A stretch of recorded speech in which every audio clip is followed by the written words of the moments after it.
Lithuania's capital is preparing to host a historic NATO summit. Ahead of the high-security gathering, Turkey put forth a new condition for approving Sweden's NATO membership. Turkey's President Recep Tayyip Erdogan said his country could agree to Sweden joining the alliance if the European Union resumes its long-stalled membership talks with Ankara. Erdogan made the comments before departing for Vilnius, where he is set to meet with Swedish Prime Minister Ulf Kristersson later today. The two-day summit comes as NATO is carrying out its biggest revamp of defense plans in decades. Well, NATO Secretary General Jens Stoltenberg has responded to Ankara's demands, saying they present a new angle to the debate, but he added there was still room for discussion. I support Turkey's ambitions to become a member of the European Union. At the same time, we need to remember that what we agreed in Madrid was a specific list of conditions that Sweden has to meet to be a full member of the alliance. And Sweden has met these conditions. We don't have any certainty, we don't have any guarantees, but of course now we have the momentum of the summit with the leaders here, and we will use that momentum to ensure as much progress as possible.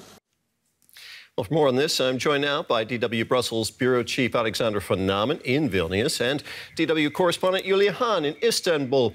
Julia, what led Erdogan to make Sweden's NATO membership dependent upon the EU resuming membership talks with Turkey?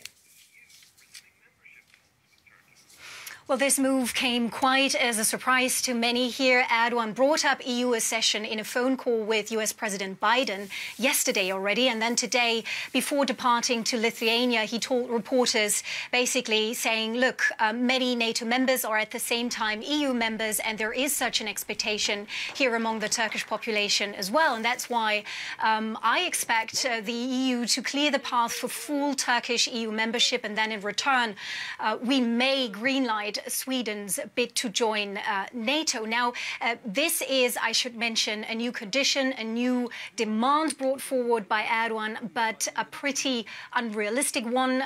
Membership talks between Turkey and the European Union have been suspended a few years ago over concerns when it comes to Turkey's human rights situation, the rule of law. The countries slide into authoritarianism under Erdogan. Erdogan knows that, so the pessimistic reading here is that he is putting forward new conditions because he may have already closed the door to Sweden joining NATO. He wants to drag out this whole bargaining process even further. But then again, President Erdogan is a political leader full of surprises. So I think we really have to see what will actually happen at the summit in Vilnius.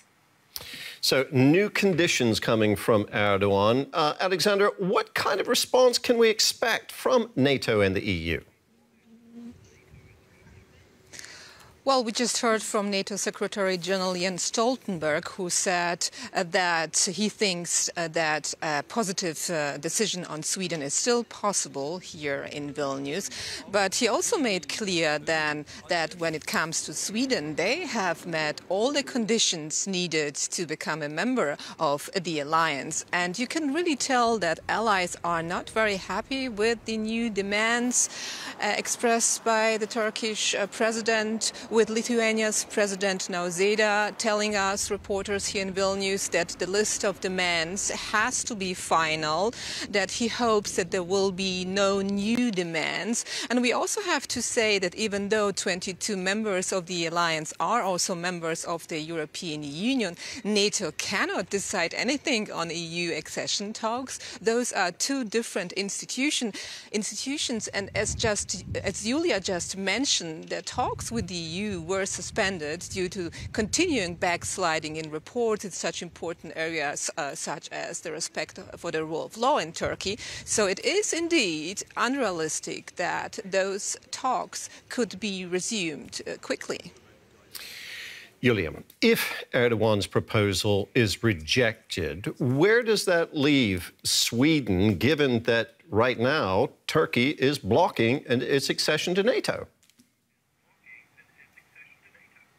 Well, needless to say, I believe that it would be a huge disappointment for Sweden if they do not get the green light at this summit in Vilnius. I do also think it depends on what Erdogan wants exactly. Maybe some sort of positive messaging on the whole EU topic is already enough for him. We've heard the NATO chief say that he is in favor of Turkey's EU aspirations. So maybe we don't really need to see some sort of practical outcome here, and that would be enough for Erdogan. And keep in mind that this whole bargaining process for him is about more than Sweden's anti-terrorism laws. Turkey also wants to buy upgraded F-16 fighter jets from the US, and Erdogan is in talks with US President Biden. So I believe a lot can still happen tomorrow and the day after, and we should really keep all eyes on that summit to see what kind of outcome we will see in the end. Yeah.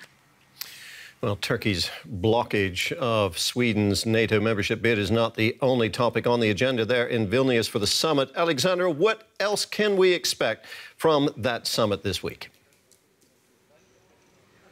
Well, we can certainly expect NATO leaders to agree here to approve new defense plans that detail what would happen if NATO, if there would be an attack on NATO territory, and it's all about strengthening the eastern flank. So that's here on the agenda, and another issue on the agenda is, of course, what the alliance is ready to offer Ukraine, what kind of membership perspective. We know that Ukraine cannot become a member of the alliance as long as the war continues, but allies might be close to agreeing to offer Ukraine sort of a fast track to achieving this goal once the war is over.